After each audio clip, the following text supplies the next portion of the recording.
High বন্ধুরা, একটা জিনিস অর্ডার করেছিলাম, সেটাই আজকে এসছে। সেটাই আমি আনবক্সিং করছি তোমাদের সামনে।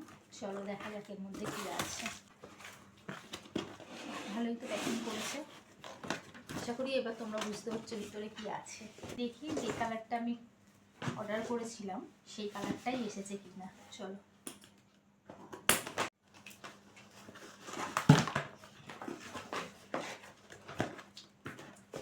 আগে বার করছি রিমোট। কি সুন্দর দেখো, ছোট্ট একটা রিমোট। তোমরা বুঝতে নিশ্চয়ই পারছো এবারে, আর তো কিছু বলার নেই। সেম কালারই এসছে, আমি এই কালারটাই অর্ডার করেছিলাম। তোমাদের যদি এই পাখাটা ভালো লেগে থাকে তাহলে আমি লিঙ্ক দিয়ে দেবো, তোমরা ওখান থেকে অর্ডার করে নিতে পারো।